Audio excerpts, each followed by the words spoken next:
Hi everyone, আমি বিনীতা। তো কেমন আছো তোমরা সবাই? আশা করছি খুব ভালো আছো এবং সুস্থ আছো। আজকে আমাদের খুবই একটা স্পেশাল দিন, তার জন্য ভিডিওটা করলাম। আর টাইটেল দেখে অবশ্যই তোমরা বুঝতে পেরে গেছো যে কিসের উপরে ভিডিওটা হতে চলেছে। তো আজ আমার দিদি তো যেটা হাই স্কুল মানে জিটি এক্সাম হয়েছিল, তো সেটা তো মানে নিযুক্তি লাভ করেছে, তার জন্য আজকে অ্যাপয়েন্টমেন্ট লেটার দিবে, তো সেটা আনতে আমরা যাব। প্রথমে তো আমার যাওয়ার কথা ছিল না, বাট ও বললো আমাকে যেতে, আর সবাই যাবে তার জন্য যাচ্ছি। আর তারই সাথে আজকে দিদির সাথে কিন্তু আমার মামাও নিযুক্তি লাভ করেছে, তো মামাকে আজকে অ্যাপয়েন্টমেন্ট দেওয়া হবে। তো অনেকে আছে যারা মানে ফ্যামিলি দিক দিয়ে একটু রিচ, তারপর মানে কোয়ালিফিকেশান একটু বেশি, তো ওদের কাছে মানে এই ভিডিওটা একটু টাইম পাস বলে মনে হতে পারে যে শুধুমাত্র একজনই তো মানে নিযুক্তি লাভ করেছে, তো কি মানে এত বড় বিষয় না। কিন্তু আমাদের কাছে মানে আমরা মধ্যবিত্ত ফ্যামিলি যারা আছি, তো আমাদের কাছে এটা একটু একটু মানে বড় বিষয়, মানে কারণ একজন হোক বা দুজন হোক, তো একজন তো গিয়েছে না সেখানেই। তো আমাদের ফ্যামিলি থেকে কিন্তু গভর্নমেন্ট টিচার এখন অবধি কেউ হয়নি, মানে গভর্নমেন্ট বলতে গেলে গভর্নমেন্ট জবই এখন অবধি কেউ পায়নি, আর টিচার তো হয়নি।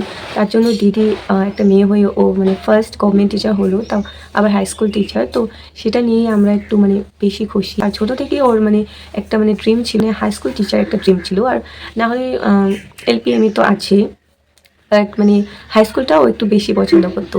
তো যাই হোক, ওর পছন্দ মতো সেটাই পেয়েছে, তার জন্য আমরা একটু মানে অনেকটাই খুশি।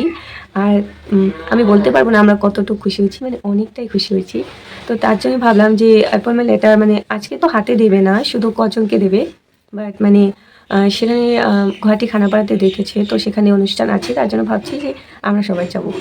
মানে একটা ফ্যামিলিতে দুজন মানে একসাথে মানে টিচার হয়েছে, তাও আমার মামা আর দিদি। আর সবথেকে বড় বিষয় হলো যে আমার দিদির মাত্র 24 ইয়ার্স মানে এজ। তো এত কম এজে যে ও একটা এত বড় স্বপ্ন মানে পূরণ করতে পেরেছে, তো সেটাই আমাদের কাছে অনেক মানে গ্রেটফুল একটা বিষয়। তাহলে চলো বেশি কথা না বলে ভিডিওটা স্টার্ট করি।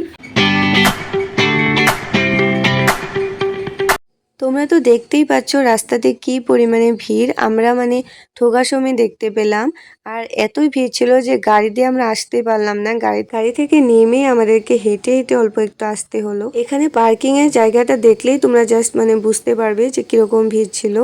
আর এখানে কারই এতগুলো আছে, তারপর অন্য বাসে টামে তো লোক এসেছেই। এখানে ঢোকার সাথে সাথেই মামা, তারপর দিদি, আর এখানে দাদু কিছু কিছু কথা বলছিল রিপোর্টারদের সাথে। তো ওরা ফাইনালি নিউজে উঠে পড়লো গাইস। ওটা দেখে আমি আর মাসি গল্প করছিলাম যে আমরা কি কোনোদিন এরকম কিছু হবে মানে আমাদের সাথে, নাকি হবে না। তো যাই হোক, দিদির আর মামার স্বপ্ন পূরণ হয়েছে, সেটা নিয়ে আমরা অনেকটাই খুশি আছি।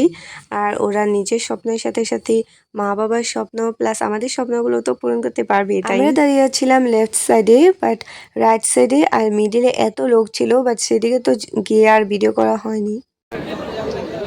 এতিয়া অনুষ্ঠানৰ আৰম্ভণিতে অসম সংগীতৰ বাবে সমূহ সদাশয় ব্যক্তিক থিয় হ'বলৈ অনুৰোধ জনাইছোঁ।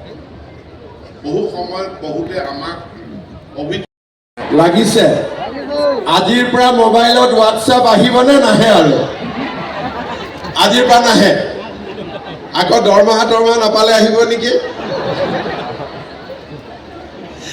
যি নহওক, নিযুক্তিটো হোৱা এইটো ভাল হৈছে যেতিয়া শিক্ষামন্ত্ৰী আৰু মোৰ মোবাইলত অলপ হোৱাটছআপ আহাটো কমিব, হয় নে নহয়? সেখান থেকে বেরোতে বেরোতে তো সন্ধে পার হয়ে গিয়েছিল, যার জন্য অন্ধকার হয়েছে আর ভিড়টা প্রচুর পরিমাণে ছিল। আর সেখান থেকে যখন আমরা মামা বাড়িতে যাচ্ছিলাম, দেখলাম যে রাস্তাতেই দেখলাম মামা মামি ওরা সবাই মানে একসাথে মেলাতে যাচ্ছে, রাস মেলায়। তো আমরা আর ওয়েট করলাম না, আমরা ফটাফট গাড়িতে চড়ে বসলাম।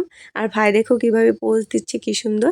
আর ভাইয়ের ফটোগুলো কিন্তু মামা তুলে দিচ্ছে। মেলাতে কিন্তু দিদি আসেনি, কিন্তু আমি আসলাম, কারণ কোনোদিন আমি গুয়াহাটিতে মানে রাসমেলা দেখিনি, তাই ভাবলাম যে গিয়েছি যখন দেখে আসি, আবার কবে আসবো না আসবো তার তো ঠিক নেই। আর সেখানে গিয়ে আমি প্রথমে পান খেয়ে নিলাম, কারণ অনেকদিন ধরে খাই না, তার জন্য একটু মুখের ভিতরে একটা মিষ্টি পান ঢুকিয়ে সেটাকে খেতে খেতে আমি কিন্তু ঠাকুরগুলো দেখছিলাম। আর আমি লিটারেলি এত ভালো ভালো মানে রাসমেলা দেখিনি, এত বড় রাসমেলা, তার জন্য ঠাকুরগুলো দেখতে খুব ভালো লাগছিল। আর আমি দেখলাম যে এখানে শ্রীকৃষ্ণের জন্ম থেকে মানে শেষ অবধি পুরো সব কিছু বানানো আছে।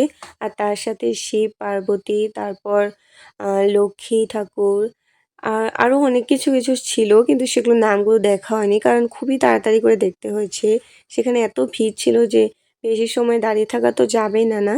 তার সাথে আমরা আমি ভিডিও করছিলাম, তো ভিডিও করলে কিন্তু নামগুলো সেরকম করে দেখা যায় না, তাই একটু একটু দেখছিলাম। একটা সাইড থেকে ঠাকুরগুলো যখন দেখে নিলাম, তারপর চলে গেলাম আসল মন্দিরের দিকে। আর এখানেও খুব সুন্দর করে সাজিয়েছিল, দেখতে তো পাচ্ছ কি ভালো লাগছে।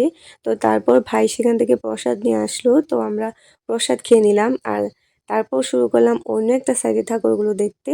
আর এতগুলো ঠাকুর ছিল যে সব কিছু ভিডিও করা মানে পসিবল ছিল না, যেগুলো মানে একদম অনেক সুন্দর, তো সেগুলো আমি ভিডিও করেছি।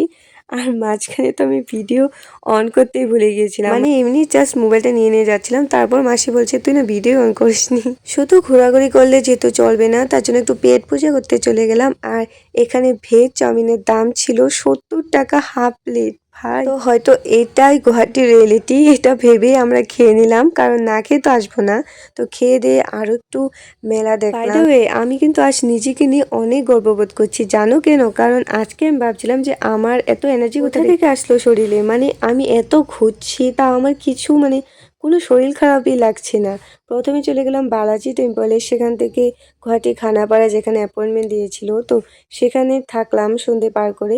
তারপর রাত্রেবেলা আবার বাড়িতে গেলাম না, রেস্টও করলাম না, সেখান থেকে চলে গেলাম মেলা দেখতে। সেটা ভেবেই আমি মানে অনেকটা খুশি যে আমি এত ঘুরতে পারছি, কারণ আমি এত ঘোরাঘুরি করতেই পারি না। অল্প একটু ঘোরাঘুরি করার পরে কিন্তু আমার শরীরটা খুবই দুর্বল দুর্বল লাগে, যার জন্য বাড়িতে চলে যাই। বাট আজকে আবার মামা বাড়িতে যাব। তা সবাইকে বলে দিচ্ছি, যদি ভিডিওটা ভালো লাগে তাহলে অবশ্যই লাইক কমেন্ট এন্ড শেয়ার করো, আর আমার চ্যানেলকে অনেক অনেক ভালোবাসা দিও। টাটা।